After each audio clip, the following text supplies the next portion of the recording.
Welcome back to an extended UTV Live tonight. Earlier we examined the performances of the 5 main party leaders in our election debate, which was televised at 9 o'clock. There will be other parties looking for your vote this day fortnight. Some of their leaders are with me in the studio. They are TUV leader Jim Allister, Stephen Agnew of the Green Party in Northern Ireland, Henry Riley of UKIP and Eamon McCann of People Before Profit. Jim Allister, as you canvass in North Antrim, what are you hearing on the doorsteps? I'm hearing a constant theme that Stormont isn't working, that it isn't delivering, that we have watched spiralling unemployment up 150% under the DUP Sinn Féin coalition.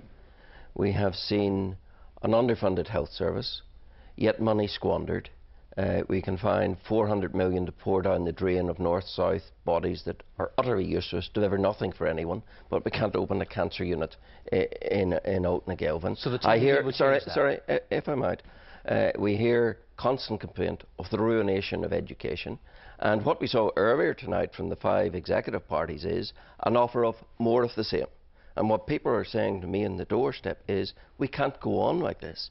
We need change. And obviously, if they vote for the parties that have given them this constant deadlock, this constant failure on the Stormont front, they will get more of the same. Or if they don't vote, they'll get more of the same.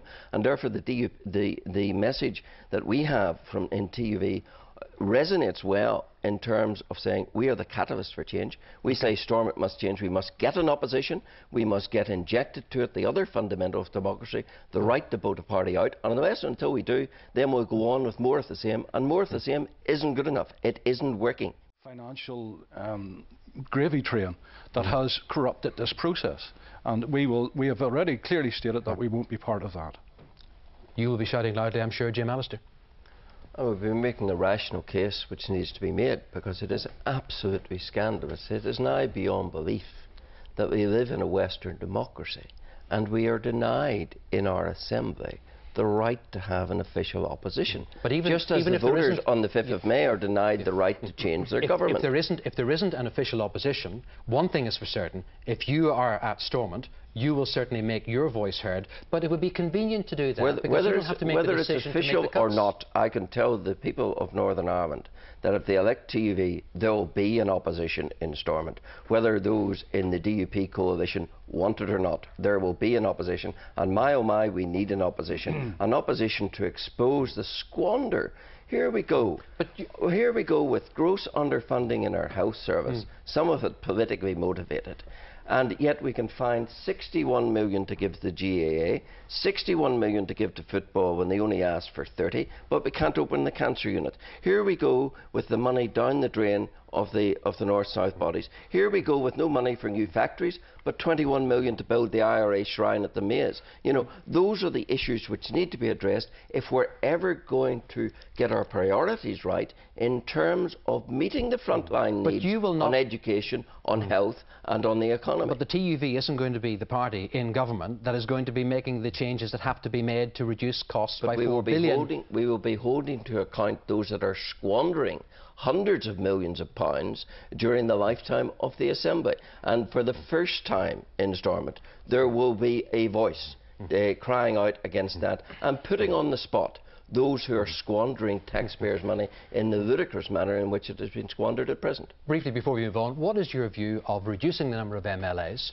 and reducing the number of government posts? We're 1.7 million people. We do not need 108 MLAs, 15 chauffeur-driven ministers, 19 special advisors, all the paraphernalia goes with it, an office of the Joint First Minister is bigger than the staff in the White House. And all of that needs to be culled. Right. And it is a scandal that while frontline jobs are going to be lost across the country, the securest jobs are in Stormont, and the politicians are putting themselves before the people. That will have to change.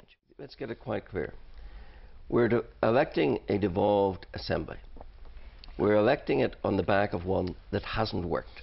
We can't go on like this. We can't go on with a system which is simply a carve-up on a sectarian basis between Sinn Féin and the DUP. And we saw the coziness of the relationship tonight, Peter and I, from Martin McGuinness. We saw that Peter Robinson's ire was confined entirely to a fellow unionist, not a whimper of rebuke for IRA Commander McGuinness.